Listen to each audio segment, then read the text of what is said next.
우리가 축구에서 하프타임이라는 게 있습니다. 이것은 전반전 45분을 뛰고 15분을 쉬었다가 후반전 45분을 다시 뛰게 됩니다. 이 하프타임은 꼭 하프타임이라는 이름을 안 붙여도 이 건설 현장에서 육체적 노동을 하는 이런 근로자들이라든지 그리고 농사를 짓는 이 농부들이 땀 흘려 참 이렇게 일하다가 잠시 잠을 먹으면서 쉬는 시간이라든지, 그래서 단순히 내가 피곤하기 때문에 육체적으로 쉰다라기보다는 쉬면서 그 다음 할 일을 준비하는 바로 그런 시간이 바로 하프타임이다라는 것입니다. 2002년 한일 월드컵 한국과 미국전을 많은 분들이 기억을 하실 텐데 전반전에 1대0으로 지고 있었습니다. 다행히 얻었던 페널티킥을 이열용 선수가 실축을 하면서 점점 이렇게 그 패배의 그런 분위기가 흘러가고 있을 때에 이 전반전이 끝나고 그리고 하프타임 시간이 되었습니다. 비하인드 스토리인데 이때 히니커 감독이 이렇게 전반전을 분석하고 후반전을 대비하면서 황선홍 선수를 빼고 안정환 선수를 투입을 하면서 다시 분위기 쇄신을 했습니다. 이렇게 해가지고 이열용 선수가 센터링 한 것을 안정환 선수가 헤딩으로 동점골을 만들게 되어졌고, 이렇게 해서 미국과 1대1로 비기게 되었습니다. 그래서 2승 1무로 조 1위를 해서 그래서 이제 16강 또 8강 4강에 오르게 되어지는 유리한 기회를 얻게 되어졌다라는 것입니다. 이것이 하프타임의 가치다라는 것입니다. 하프타임은 신앙생활에도 있습니다. 사도 바울이 예수님을 만나기 전과 만난 이후의 삶은 극과 극의 대조를 이루는, 마치 천국과 지옥 같은 그런 대조를 이루는 그런 삶을 살게 되어졌습니다. 예수님을 만나기 전의 삶을 전반전이라고 한다면은 예수님을 만나기 전에 그 전반전 삶의 모습은 어떤 모습이었는가? 이 바울은, 물론 그때는 사울의 이름이었죠. 이 바울은 정통 유대인으로서 기독교인들을 자기 관점에서 박해하는 일에 앞장섰던 바로 그런 자가 바로 바울이었습니다. 심지어는 스데반이 돌에 맞아 죽는 일에 아주 일조를 했던 그런 자이고, 그래서 초대 기독교인들이 이제는 핍박을 피해서 디아스포라로 흩어지게 될 때 따라가서 기독교인들을 추적하여 체포하고 그리고 그들을 박해했던 자가 바로 바울인 것입니다. 한 번은 다메섹으로 가다가 부활하신 예수님을 만났습니다. 빛 가운데서 예수님의 음성을 듣게 되어지는데, 사울아 사울아 네가 어찌하여 나를 박해하느냐, 나는 네가 핍박하는 예수라. 바울이 부활하신 예수님을 만났습니다. 부활하신 예수님을 만났다면은 여러분 어떤 생각이 들겠습니까? 내가 기도 중에 예수님을 만났다, 내가 뭐 이렇게 꿈속에서 예수님을 만났다 그러면은 이 어떤 새로운 소식을 다른 사람에게 전하고 싶었어. 그래서 찾아가고 뭐 간증하고 무슨 집회하고 뭐 전도하고 이렇게 안 하겠습니까? 그죠? 그런데 이 바울은 어떻게 했냐면은, 이 바울은 내가 예수님을 만나보니까 내 자신의 과거의 삶이 너무 부끄럽더라는 거예요. 그래서 내가 세상 사람을 만나기 전에 내가 이 아라비아로 가서 3년 동안 자신을 돌아보면서 자기 자신의 옛사람을 철저하게 회개하고 새 사람으로 변화되어지면서, 그러면서 하나님의 은혜를 체험하게 되지는데 얼마나 하나님께서 기뻐하셨던지 하늘의 계시가 임하는 것이요.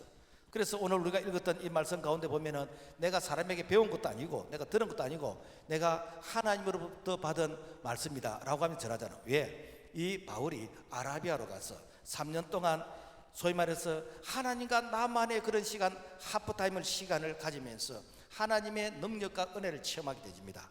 그리고서는 어떻게 한가?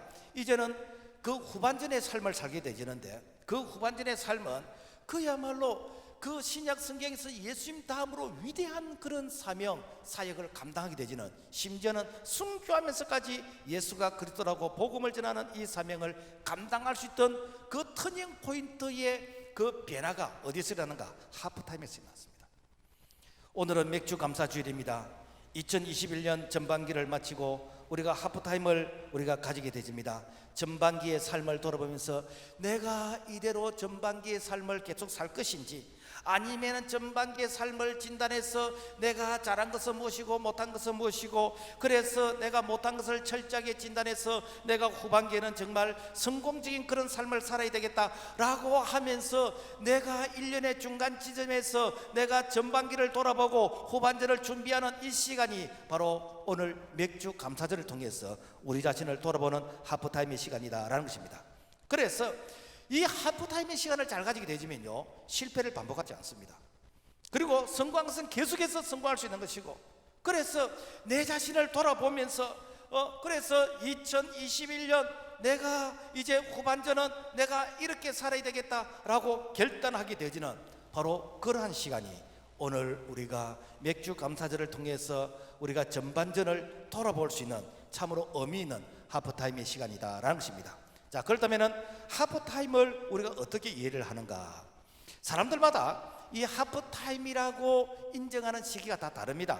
어떤 사람은 인생 40까지를 전반전으로 생각하고 40 이후의 삶을 후반전으로 보는 사람도 있습니다. 또 어떤 사람은 인생 30을 전반전으로 보고 인생 60까지를 이제는 후반전으로 보고 60 이후의 삶을 연장전이다라고 생각하고 있습니다. 그래서 연장전에서 바로 이렇게 역전의 골을 넣은 것처럼 그런 성공적인 삶을 사는 사람도 있습니다.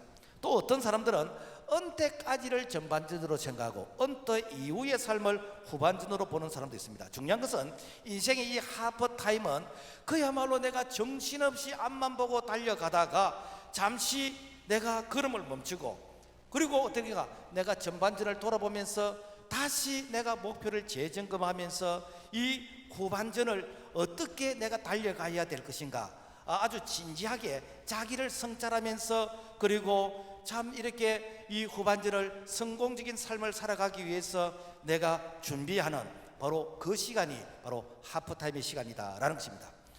대부분 사람들은 자신이 넘어진 그 자리가 하프타임의 시간이에요.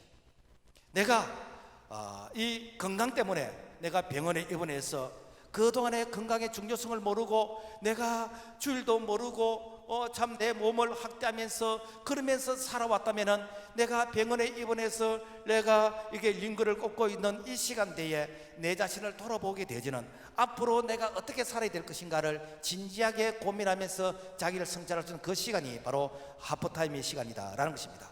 어떤 사람은 가정의 위기를 내가 겪고 있습니다. 가족의 중요성을 느끼지 못하고 이 가정의 소중함을 느끼지 못하고, 그래서 가정이 위기를 겪으면서 내가 어떤 갈등의 그런 가운데서 참 내가 이 무인도에 혼자 있는 같은 그런 외로움 가운데서 자기 자신을 돌아보면서 다시 이 가정의 소중함을 회복하는 바로 이 시간이 하프타임이다라는 것입니다. 또 내가 사업가 직장에서 내가 어려움을 겪으면서 경제적인 어려움을 겪으면서 내가 실직의 어려움을 겪으면서 그래서 내가 신세타령하는 것이 아니라, 그렇다면은 내가 그동안은 왜 내가 어려웠는지 앞으로는 어떻게 살아야 될 것인지 자기 자신을 돌아보면서 내가 준비하는 그 시간이 하프타임 시간이다라는 것입니다. 자, 그래서 이 하프타임은 그동안에 이 살아온 자기 자신을 이렇게 돌아보면서 내가 미래의 그 밝은 미래, 내가 성공적인 그 미래를 위해서 내가 어떻게 준비할 것인가 라는 것을 내가 수시로 하프타임을 가지면서 자신을 점검하는 그 사람은 미끄러질 수는 있지만 넘어지지 아니하고, 그런 사람은 조금 힘들 수는 있지만 내가 포기하지 않는 것은 바로 하프타임을 통해서 자기를 돌아보고 준비하는 시간이다라는 것입니다. 우리가 성경에서 이 다윗 같은 경우에는 다윗은 시도 때도 없이 하프타임을 가졌습니다. 시편 28편 7절 보면은 여호와는 나의 힘과 나의 방패시니 내 마음이 저를 의지하여 도움을 얻었도다. 이 다윗은 힘들고 어려울 때 어떻게 하는가? 하나님 앞에 기도합니다. 심지어는 자기가 범죄했다 할지라도 이것을 합리화시키지 않고 이 나단 선지자가 자기를 책망할 때 내가 금식하면서 하나님 앞에서 자신의 잘못을 회개하면서 그러면서 내가 앞으로는 어떻게 살아야 될 것인가 라는 것을 자기 자신이 철저하게 회개하면서 새로운 삶을 결단하는 바로 이 모습이 무엇인가? 바로 다윗의 삶이었다라는 것입니다. 서점에 가면은 하프타임이라는 책이 있습니다.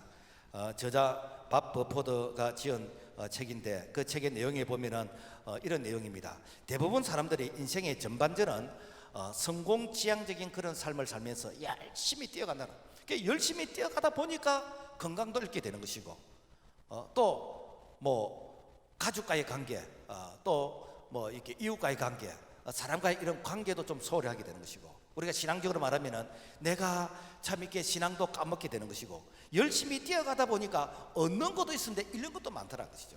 그래서 이 하프타임을 통해서, 자, 그렇다면은 내가 전반전은 내가 실적 중심으로 살았다면은 후반전은 내가 가치 중심으로 살아야 되겠다라고 하면서 균형 있는 그런 삶을 이렇게 살기 위해서 이 자신을 돌아보는 바로 그 시간이 하프타임의 시간이다라는 책의 내용인 것입니다. 오늘 맥주 감사절을 통해서 우리가 2021년 전반전을 우리가 돌아보게 됩니다. 돌아보면서 내가 후반전은 어떻게 살아야 될 것인가 라고 우리가 이렇게 진단하면서 새롭게 우리가 결단하는 그런 참으로 지혜로운 자, 믿음의 사람이 될 수 있기를 주의 이름으로 부탁을 드립니다. 자, 그렇다면 인생의 전반전을 우리가 어떻게 평가할 것인가? 첫째, 감독의 말을 잘 들으라. 경기를 하다 보면은 선수들은 이 경기에 몰입하다 보니까 사실은 전체적인 것을 잘 모릅니다. 자기 역할만 이렇게 하다 보면은 전체적인 모습이 잘 안 보여요. 그런데 이 감독은요, 그야말로 전체 모습이 다 보이는 거예요. 2002년 히딩크 감독이 정말 우리 한국 축구의 새 역사를 산 그런 영웅이잖아요. 자, 그러면은 왜 히딩크 감독이 우리 한국 축구 역사 가운데서 이런 영웅 같은 대접을 받는가? 이분이 진단을 잘했어요. 우리는 늘 생각할 때 우리는 기술이 부족하다. 우리는 남미 선수들처럼 우리는 메시처럼 호날두처럼 그런 기술이 부족하다. 늘 기술이 부족하다고 생각했는데 히딩크 감독이 한국 선수를 딱 맡아 보니까 기술보다도 체력이 약하더라. 그러니까 유럽 선수들하고 부딪히면은 기술을 써보지도 못하고 나가 떨어지는 것이요. 부딪히면은 나 뒹굴어지는 것이요. 그래서 이렇게 부딪혀도 오뚜기처럼 일어서고 넘어지지 않는 그런 강인한 그런 체력을 이렇게 보강해야 된다. 그래서 하루에 1%씩 체력을 보강해야 된다 라고 하는 것이 히딩크 감독이 한국 축구를 맡았을 때 진단이었습니다. 여러분, 우리의 감독 대신 예수님께서 우리 한 사람 한 사람을 진단하십니다. 그래서 우리 한 사람 한 사람을 진단하시면서 여러분 공통적인 진단이 무엇이겠습니까? 신앙의 기초를 보강해야 된다. 여러분, 우리는 자꾸만 뭐 주시옵소서, 하나님 주시옵소서, 능력을 주시옵소서, 은사를 주시옵소서, 축복을 주시옵소서, 이렇게 우리가 하나님에게 간구하는데 진작 우리에게 중요한 것은 무엇인가? 신앙 기초가 부족한 것이에요. 신앙의 기초가 튼튼하면요, 나머지는 자동적으로 오게 되어 있습니다. 신앙의 기초가 무엇이지요? 우리가 늘 하는 그게 기초입니다. 우리가 예배를 드릴 때 성령과 진리 안에 예배를 드리게 된 것이고, 우리가 말씀을 송일구보다 사모하는 그런 마음으로서 우리가 말씀을 사모하고, 적어도 내가 기도할 때 적어도 내가 정말 하루에 1시간 이상 내가 기도하기 위해서 애를 쓰고, 내가 하루에 1시간 기도하지 못했다면은 내가 요즘은 놀토라는 게 있잖아요. 그래서 내가 시간 낼 수 있는 가장 좋은 그런 시간대에 그동안 못했던 그런 기도를 내가 이렇게 보충하게 되는 것이고, 그러면서 내가 기도의 양을 채우는 이런 부분들, 내가 그동안에 이게 말씀을 통해서 내가 실천하지 못했던 부분들, 전도하지 못하고 내가 섬기고 봉사하지 못한 이런 부분들을 내가 다시 이렇게 신앙의 기초를 회복해가는 바로 이런 부분들이 무엇인가? 이게 오늘 우리의 이 감독 되신 예수님께서 우리 한 사람 한 사람에게 하시는 이 진단의 결과인 것이죠. 그래서 여러분요, 오늘 우리 신앙의 기초가 튼튼하게 되어지면은 여러분 절대로 넘어지지 않습니다. 절대로 번아웃 되지 않습니다. 조금 우리가 힘들 수는 있지만은, 그렇지만은 내가 인생 포기하지 않습니다. 내가 신앙 포기하지 않습니다. 왜 그렇습니까? 이것은 기초가 튼튼하게 되지면요, 다시 일어설 수 있는 그런 에너지, 저력이 우리 속에 남아 있다라는 것입니다. 그래서 담임 목사는 경우에 따라서는 감독 대행 역할도 하고, 경우에 따라서는 이제 감독의 지시를 받아서 참 이렇게 성도들을 향해서 이 코치 역할을 하게 되어지는데, 그래서 이 성도들이 감독의 이런 지시, 이 코치의 이런 훈련을 잘 받게 되지 못하는가? 우리의 신앙의 몸값이 올라가게 되는 것이요. 박지성 선수가 국내에 있을 때는 뭐 프로에서 별로 감독들이 눈여겨보질 않았습니다. 그래서 이 국내에서는 연봉이 한 5, 6억 정도 얘기되었어요. 그런데 히딩크 감독의 눈에 들었어요. 그리고 히딩크 감독이 진단한 그대로 이렇게 훈련을 하고 이렇게 기초를 쌓아가면서 참 이렇게 자기 관리에 정말 열심히 했습니다. 그랬더니 이 월드컵이 끝나고 자기 몸값이 이렇게 이제 객관적으로 평가를 받는데 그 네덜란드 아이트호벤에 보니까 53억에 스카우트에 갔어요. 거기서 또 열심히 하니까 이렇게 맨유에 100억의 선수로 스카우트에 가신 겁니다. 여러분 어떻게 가능했습니까? 그야말로 국내에서 5, 6억의 이런 연봉의 이런 선수가 감독의 지도를 받아서 자기 체력을 보강하고, 여러분 봐보세요. 박지성 선수가 그렇게 큰 선수가 아니잖아요. 그 유럽의 덩치 큰 그런 선수들하고 이렇게 부딪힐 때 이 나가 떨어지는 그런 게 없습니다. 비틀거리면서 다시 중심을 잡게 되는 것이고, 그러면서 어떻게 하는가, 그 강인한 체력과 그런 에너지가 어디에서 났습니까? 이것이 바로 이 감독의 지도를 잘 받아서 기초를 쌓아갔더니 나중에 거기에 그야말로 업그레이드가 되어지는 것입니다. 여러분, 우리가 전반전을 보내고 우리가 후반전을 어떻게 살고 싶습니까? 내가 이 전반전처럼 살고 싶지 않다면 오늘 우리 자신을 냉정하게 돌아보면서 정말 내가 부족한 부분은 무엇인지, 내가 어떤 부분을 보완해야 되는지, 어떤 환난 시련이 와도 내가 넘어지지 않는, 그래서 내 신앙의 이 기초를 튼튼하게 되어지는 그런 우리의 결단, 우리의 실천이 우리 속에 일어날 수 있기를 주의 이름으로 부탁을 드립니다. 자, 그래서 철저히 후반전을 준비하라는 것이죠. 2002년 한국 축구가 세계 4강에 오르리라고는 아무도 예상하지 못했습니다.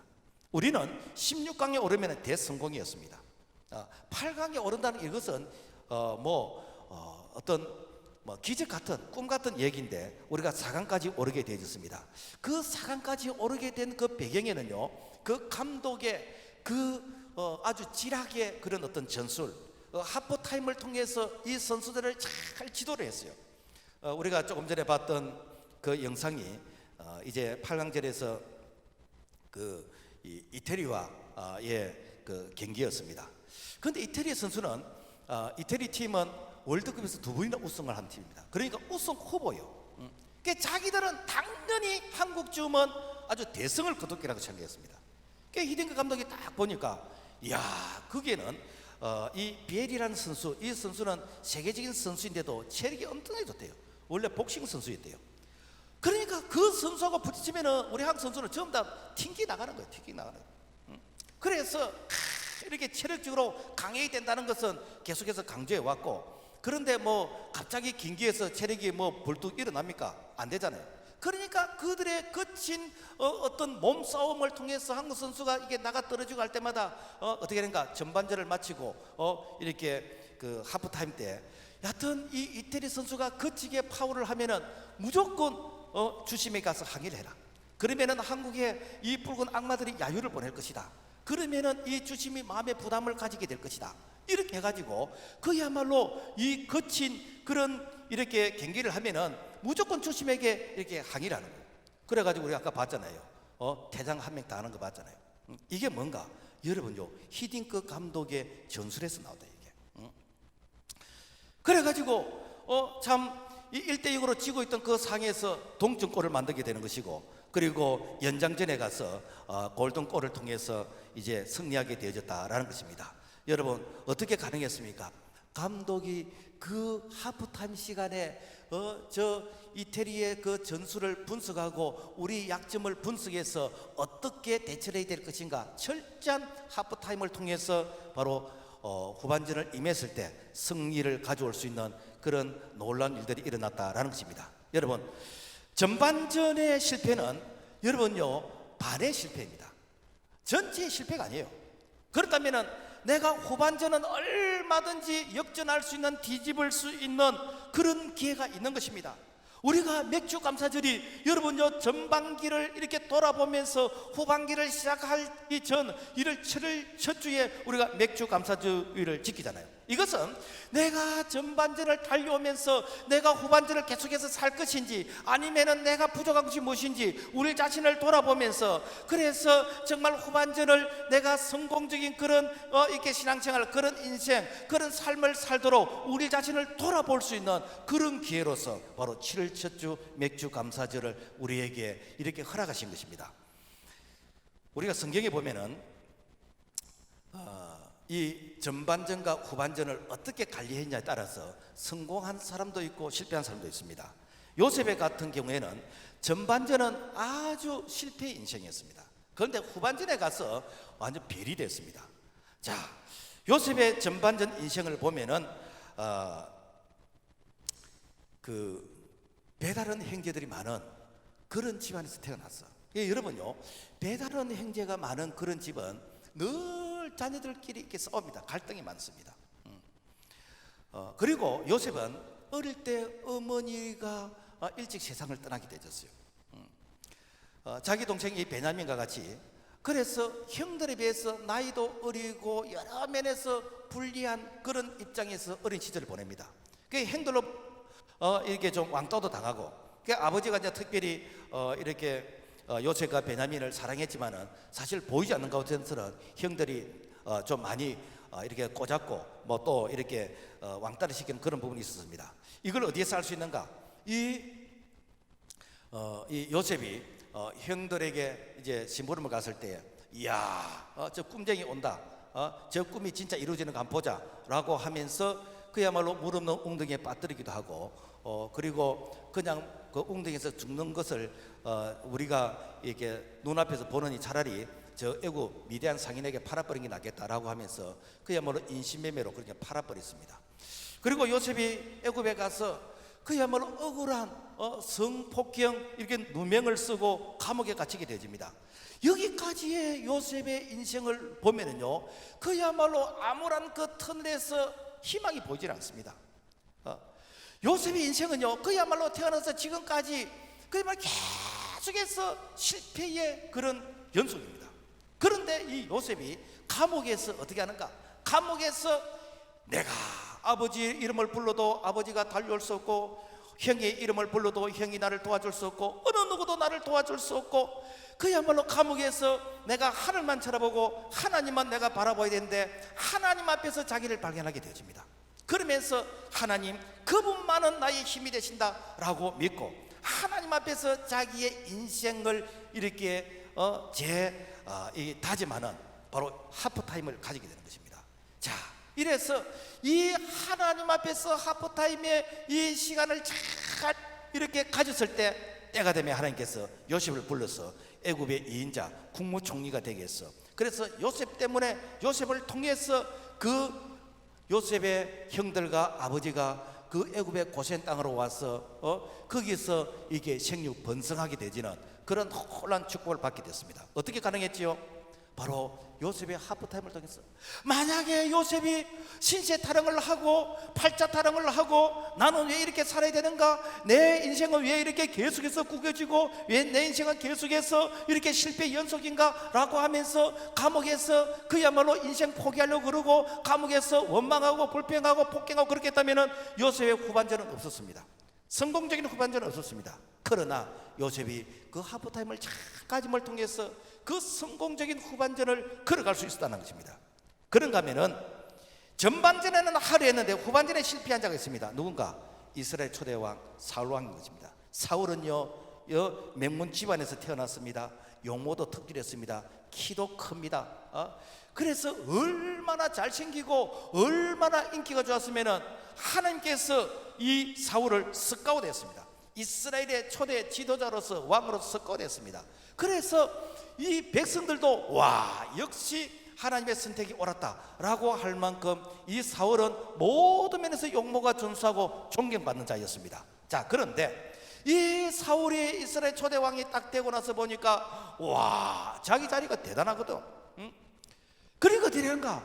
그야말로 자기 말이 법인 것이고 그래서 왕이 뭘 못해 라고 하면서 하나님의 말씀을 이제는 이게 부정하게 되지고 이제는 월권을 하게 되지고, 그러면서 이 사울이 하나님 앞에서 교만해지게 되집니다.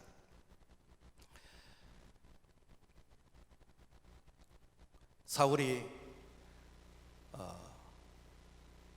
자기의 실패한 그런 인생을 이제 회개하고 다시 성공적인 그런 삶을 살 수 있는데도 불구하고 자기가 계속해서 그야말로 실패 인생을 살던 그 이유는 무엇인가? 바로 하프타임이 없었어요. 사울의 인생에는 하프타임이 없습니다. 그래서 계속해서 하나님께서 이렇게 사무엘 선지자를 통해서 경고를 합니다. 이렇게 왕이시여, 이것은 하나님의 말씀을 부정한 것이고, 왕이시여, 이렇게 하는 것은 이게 잘못된 것입니다. 하나님께서 선지자를 통해서 이 사무엘을 책망할 때 이 사무엘은 변명합니다. 내가 왕인데 백성들 앞에서 내 체면을 좀 세워줘야 되지, 나를 이렇게 무시하면 됩니까? 회개하지는 않아요. 사울이 회개했단 말이 성경에 하나도 없습니다. 반성했습니다. 하나님께서 내가 너를 왕 세운 것을 후회한다는 거예요. 여호와의 신이 떠나버렸어요. 악신이 들었습니다. 미쳤습니다. 그야말로 이 왕이 채통인 말이 아닙니다.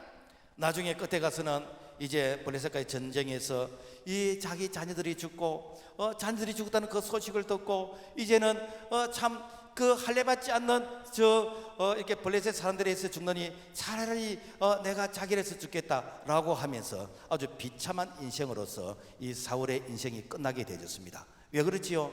사울은요, 중간중간에 하프타임이 없어요. 하프타임을 하도록 선자를 보내어서 그야말로 브레이크를 걸고 책망을 할 때도 불구하고 계속해서 브레이크가 파이될 이 자동차처럼 내리막길을 쏜살같이 달리니까 좌충우돌 하게 되는 것이고, 그야말로 평생에 이 사울이 남긴 것은 이 다윗을 죽이려고 했던, 사람들을 죽이려고 했던, 자기 왕국을 세우려고 했던 그거 외에 더 이상 이 사울에게 그야말로 이 흔적을 찾아볼 수 없는 그런 아주 부끄러운 그런 왕이 되어졌다라는 것입니다. 여러분, 삼손도 마찬가지예요. 이 삼손도 참 시작은 거창하게 했는데 끝에 가서 정말 비참하게 끝나버렸어요. 삼손은 나실리입니다. 나실리는 뭔가 하면 이것은 구별된 자이다. 그래서 참 임신했을 때부터 태어났을 때부터 포도주나 독주를 마시지 않고 머리에 삭도를 대지 않고 전적으로 하나님께 헌신합니다. 그랬더니 하나님께서 이 삼손에게 특별한 은혜를 주셨어요. 초자연적인 그런 능력을 주셨습니다. 초자연적인 그런 힘을 주셨습니다. 여러분요, 하나님께서 초자연적인 힘과 능력을 주셨다면 여러분 하나님 앞에 겸손해야 되지 않습니까? 여러분 하나님께 감사해야 되지 않습니까? 그런데 이것이 자기가 특별한 슈퍼맨인 줄 알고 자기에서 나온 줄 알고 교만하게 되어집니다. 그러면서 이 나실이는 구별된 자이기 때문에 이방인과 결혼하면 안 돼요. 그런데 어떻게 하는가? 이방인과 블레셋 여자와 결혼하게 됩니다.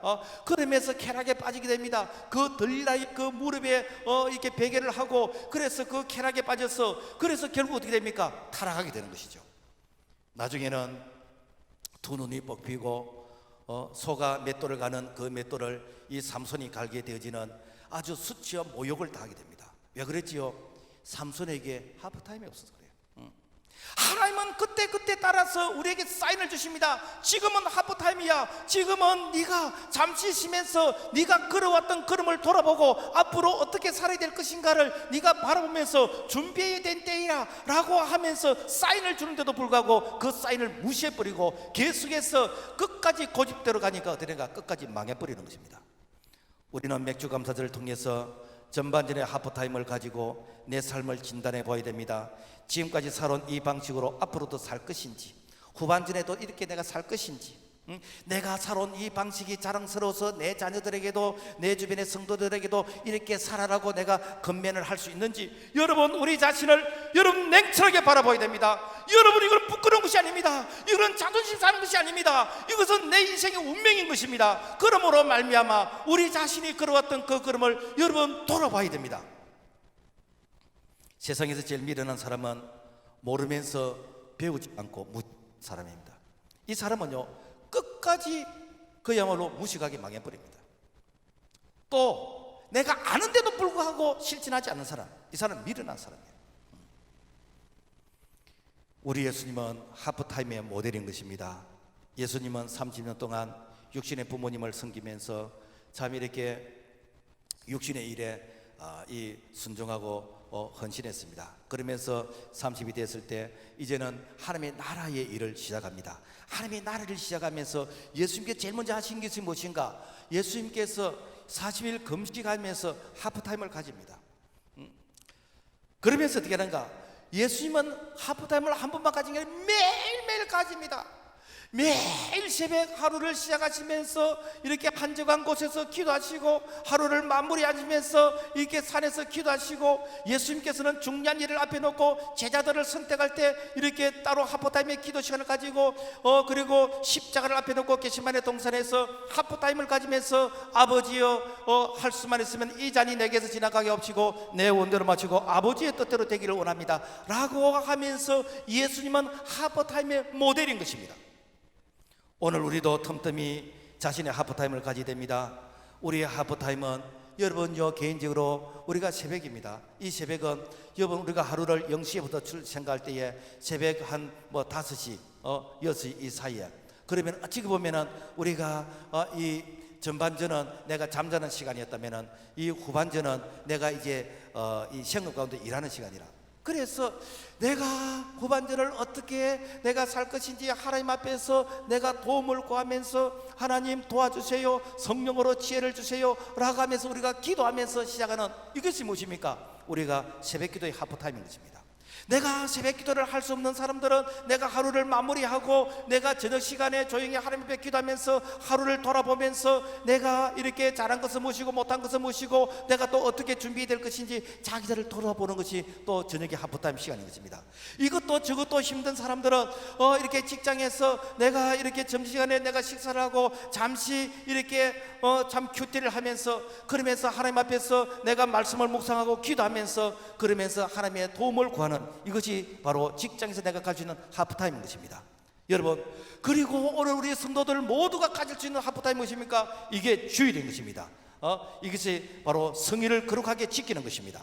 그래서 전 세계적으로 잘 사는 나라는 다 주일을 거룩하게 지킨다는 것입니다. 그래서 여러분, 안식일이 무엇입니까? 이거는 히브리 말로 이것은 바로 일을 멈춘다는 그런 뜻이었습니다. 그래서 안식일은 내가 일을 멈추고 내가 하나님 앞에서 내가 영적으로 내가 에너지를 내가 재충전받는 그런 하나님과 이렇게 소통하는 시간이 바로 이 안식일의 바로 주일인 것입니다. 그래서 성경은 이 안식일에 노동과 여행과 오락과 이런 상행위를 하지 말라고 했습니다. 여러분, 많은 분들이 아니 주일날 예배 드리고 그 다음에는 내가 내 맘대로 하면 되지, 내가 주일날 예배 드리고 그것도 이렇게 새벽기도 예배 드리고 그 다음에 차 트렁크 뒤에 등산 장비 싣고 낚시 도구 싣고 그래서 내가 등산 가고 낚시하고 내가 1부 예배 드리고 내가 2부 때부터는 내가 이렇게 문 열고 손님 받고 내가 장사하면 되지, 내 예배 들었잖아요, 예배 들었잖아요, 예배 들었잖아요. 아닙니다. 여러분요, 안식일은 거룩하게 구별해 드리는 것입니다. 앞으로 남고 뒤로 미치는 것입니다. 하나님은 절대로 돌연변이의 축복을 주시지 않습니다. 안식일을 철저하게 지킨 자가 누군가? 바로 이스라엘 유태인인 것입니다. 그들은 1967년 6.1 전쟁을 할 때에 그때에 전쟁 중에도 안식일에는 전쟁을 안 했대요. 우리가 생각할 때 우와, 그럼 하루 동안 전쟁 안 하면 완전히 이렇게 잡아먹히는 거 아닌가? 하나님께서 적군을 막아주신 것이에요. 인터넷에 그 6.1 전쟁의 그 비하인드 스토리를 이렇게 쭉 영상을 보면은 하나님께서 불경으로 막아준 그런 부분이 많이 있어요. 그래서 이 이집트 군인들이 볼 때는 와, 저기 보니까 앞에 불이 있는 거라. 그래서 전진을 하지 못하고 와, 앞에 보니까 완전 적군이 엄청나게 많이 에워싸여 있는 것을 보여준 거야. 사실은 아닌데 그들의 눈에 그렇게 보여요. 왜?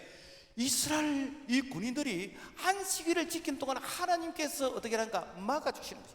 그리고 어떻게 하는가? 6일 동안에 자기 나라보다도 몇십 배로 큰 그 영토를 이렇게 정복하면서 아주 대성을 거둘 수 있던 거예요. 무엇이지요? 이날은 내가 너희에게 복을 주겠다는 거예요. 내가 너희들을 책임져 주겠다는 것입니다. 우리나라 그 기업 중에서 이랜드 그 박성수 이 사장 그 회장이 안식일에 대해서 가장 아주 모범적으로 잘 지킵니다.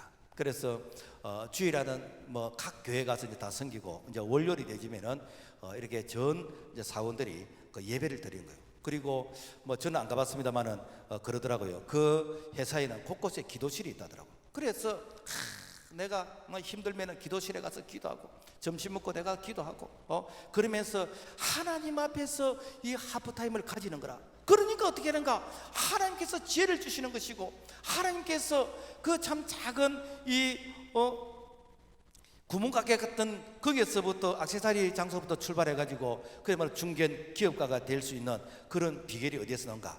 하프타임을 통해서 보이지 않는 손이 밀어주시는, 보이지 않는 힘이 함께 하시는 그런 은혜가 임하게 되었다라는 것입니다. 하프타임은요, 사람마다 다 그 기준이 다릅니다.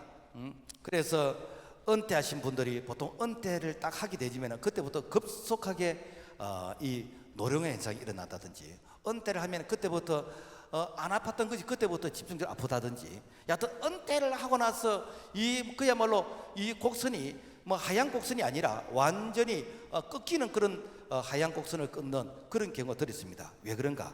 하프타임이었기 때문에. 하프타임. 그야말로 은퇴를 인생의 종착점이라고 생각할 때, 더 이상 내가 할 일이 없다라고 생각할 때, 그때부터 되는가? 급속도로 쇠퇴하기 시작한다.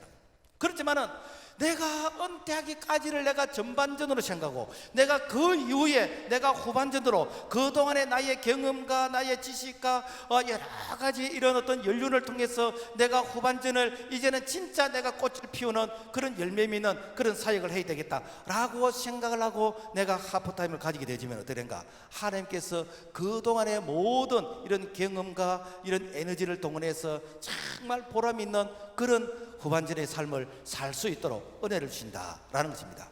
그 대표적인 케이스가 누군가? 켄터키 후라이 치킨 그 가게 앞에 가면은 그 아주 수염 있는 할아버지가 인자하게 웃고 있는 그 할아버지 보이잖아요.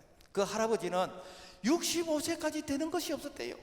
계속해서 실패하고 그런 실패를 계속하다가 이렇게 65세에 창업을 해서 그래서 아주 대성공한 것이 무엇인가? 이 켄터키 후라이 치킨인데, 어떻게 가능한가? 하나님 앞에서 하프타임을 가지는 것이요. 그러면서 내가 여태까지 실패는 실패가 아니라 이것은 내가 실패를 경험을 통해서 내가 실패를 반복하지 않을 수 있는 그런 내 인생의 어떤 노하우를 경험한 것이요. 늦다고 생각되는 지금은 우리가 하나님 앞에서 자신을 돌아볼 수 있는 하프타임의 시간인 것입니다. 그래서 정말 내가 전반전은 내가 오르막내리막하게 내가 살았다면 후반전은 내가 직선 이렇게 거리를 갈 수 있는 그런 결단이 오늘 우리 모두가 하나님 앞에서 진지한 이 하프타임을 통해서 2021년 이 후반기는 정말 복이 있는 자, 그리고 성공적인 그런 삶을 걸어갈 수 있기를 주의 이름으로 부탁을 드립니다. 우리가 성경에 보면은 하프타임을 잘 활용했던 사람들이 있습니다. 누군가? 모세입니다. 모세는요 40년 동안은 그야말로 이 애굽의 왕궁에서 모든 혜택을 다 누리면서 살았습니다. 그러니까 하나님이 안 보이는 것이요. 그래서 자기 힘으로서 이 출애굽을 해보려고 그 애굽 사람을 이렇게 죽이면서 자기 힘으로서 해보려고 그랬습니다. 그런데 자기 힘으로 됩니까? 안 되잖아요. 그래서 미디안으로 도망가서 40년 동안 참 미디안에서 양을 치면서 그의 주변에 아무것도 보이는 것이 없어. 이제는 하나님 외에 아무것도 이제는 보일 것이 없어. 하나님께서 40년 동안 이렇게 미디안 강야에서 이 하프타임을 통해서 이 훈련을 시키고 때가 되면 하나님께서 이렇게 모세를 다시 리콜하는 것입니다. 다시 불렀습니다. 그리고는 어딘가 출애굽의 위대한 사명을 맡겨주시고, 그래서 모세가 그 사명을 감당하기까지 이 눈에 안질이 가지 않고 이 기력이 씨하지 않고, 그리고 자기의 부족한 것을 여호수아 갈렙이 이렇게 보충해주고 아론과 홀이 보충해 줄 수 있었던 그 비결은 무엇인가? 모세가 하나님 앞에서 하프타임을 가질 때 그 사명이 이루어지도록 주변에 사람들을 붙여주셨다라는 것입니다. 여러분요, 우리가 여호수아를 보면은 이해가 안 되는 부분이 있어요. 하나님께서 여호수아를 통해서 이 가나안 땅을 정복할 수 있도록, 그래서 요단강을 그야말로 홍해 건너듯이 이렇게 건너게 되어졌습니다.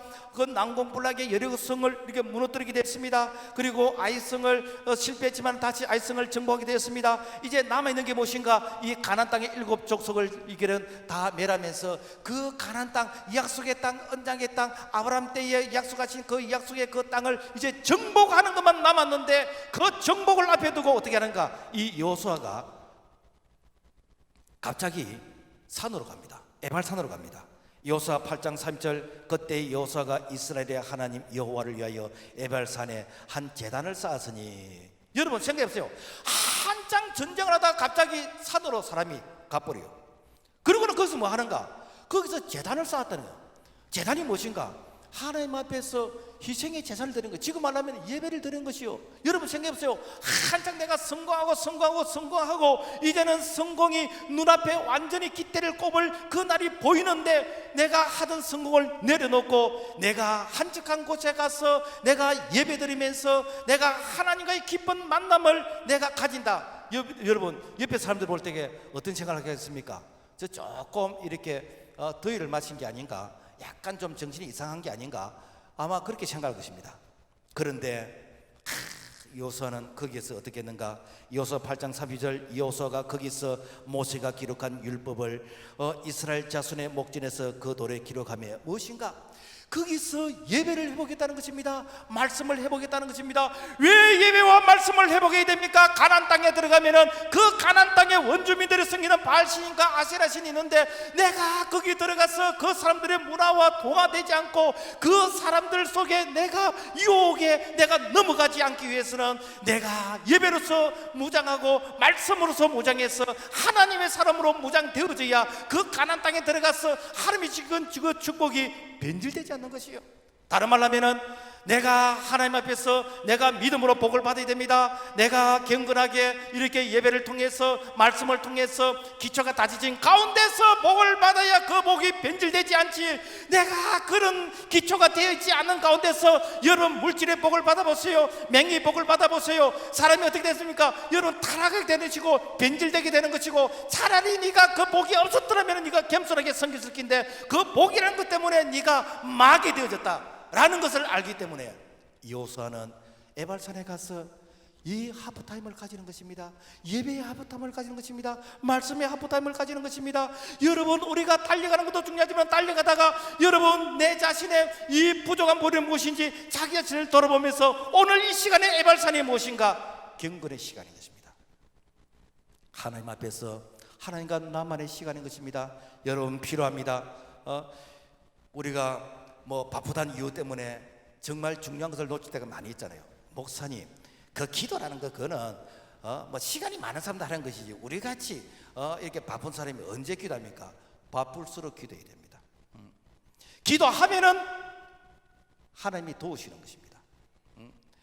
내가 하나님의 말씀을 묵상하면은 내가 밤새도록 고민해서 내가 지혜를 얻으려고 해도 떨어지지 않는 그 영감이 하나님의 말씀을 통해서 한순간 반짝하면서 아이디어를 통해서 이 하나님의 지혜를 주는 거 아닙니까?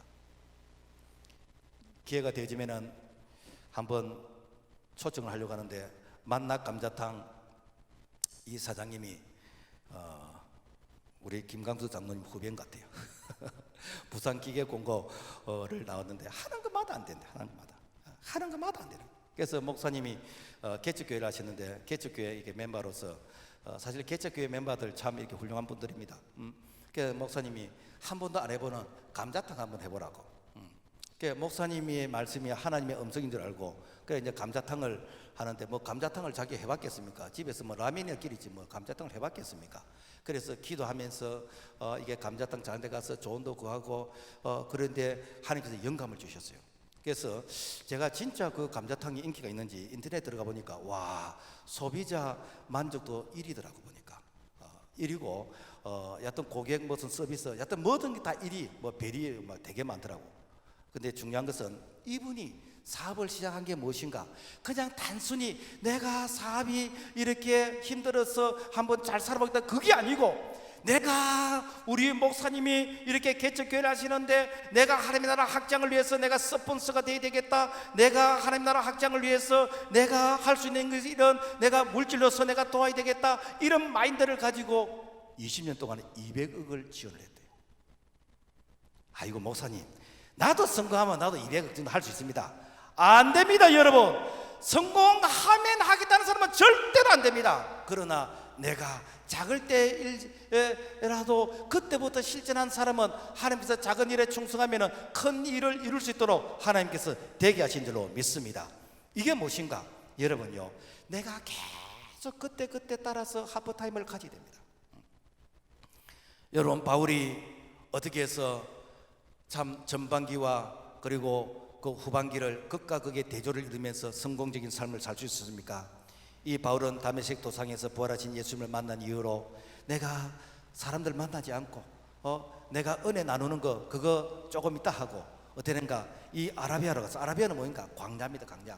그 광야는 하나님만 바라보는 것이요. 그 광야 3년 동안 내가 거기서 그동안에 자신의 잘못됐던 이런 잘못된 가치관, 그런 옛사람을 철저하게 회개하고 그리고 어떻게 하는가? 내가 새 사람으로서 말씀으로 내가 충만하게 되는 것이고, 얼마나 하나님이 기뻐하셨으면 이 아라비아에 있는 이 바울에게 영감을 주시는데 오늘 성경에 보니까 이는 내가 사람에게 받은 것도 아니요 배운 것도 아니요 오직 예수 그리스도께서 계시로 말미암은 것이라. 삼층적으로 보여줬어요. 다른 말하면은 오늘 우리가 아라비아를 가지면은 하나님께서 오늘 우리에게 그야말로 영감을 주시고 능력을 주시고 우리의 영안을 열어주셔서 하나님께서 오늘 우리에게 그야말로 보지 못한 것을 보게 할 수 있는, 우리가 달려갈 길을 미리 보게 하시는 그런 엄청난 은혜를 하나님께서 이 아라비아를 가지는 자들에게 허락하신다라는 것입니다. 그래서 바울은 정말 이 아라비아 3년 이 하프타임을 가진 이후로부터 그야말로 지중해를 향해서 전도 여행을 하는데 1차, 2차, 3차 뭐 어떤 분들은 4차까지 했다고 그렇게도 평가를 하는데, 그리고 내가 로마도 보아야 하리라 하고 하면서 로마에까지 가서 내가 복음을 전하고, 내가 이렇게 가지 못하는 것은 편지를 써서 이렇게 빌립보서 이렇게 에베소서 이 골로새 빌레몬서 이렇게 교회들에게 편지를 써서 그 교회를 돕는, 여러분 이런 영감과 이런 에너지가 어디서 났습니까? 신약 성경 13권을 기록했습니다. 어디서 나왔습니까? 아라비아에서 나왔어요. 하프타임에서 나오셨어요. 여러분요, 바쁘다고 우리가 이렇게 서두른 데 가서 빨리 가는 거 아닙니다. 우리가 하나님의 이 도우심을 받아야 됩니다. 이것이 무엇입니까? 하프타임 아닙니까? 오늘 맥주 감사절은 전반기 추수를 점검하는 절기입니다. 오늘 대부분의 도시 사람들은 농사 안 짓잖아요. 그럼 목사님, 우리는 뭐 추수하는 것이 없는데 우리가 뭘 이렇게 추수감사를 해야 됩니까?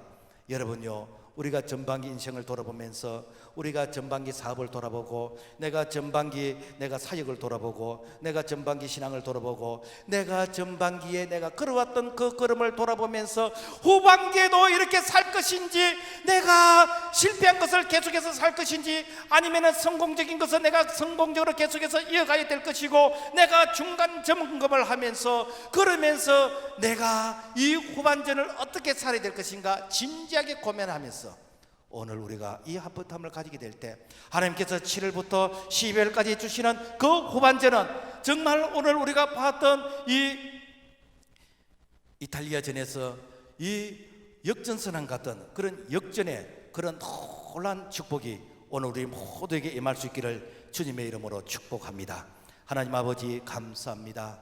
바쁘다고 너무 앞만 보고 달려왔고 정말 우리가 하나님과의 관계를 소홀히 했던 부분이 많이 있습니다. 하나님, 우리의 무지함과 어리석음을 용서해 주시옵소서. 정말 내가 이대로 계속 살아야 되는지, 아니면은 내 자신을 돌아보면서 정말 하나님이 주시는 지혜와 그리고 이 말씀의 점검을 통해서 정말 이렇게 성공적인 그런 인생을 살아갈 수 있도록 우리 하나님께서 간섭하여 주시고 그리고 은총을 베풀어 주시옵소서. 예수 이름으로 기도합나이다. 아멘.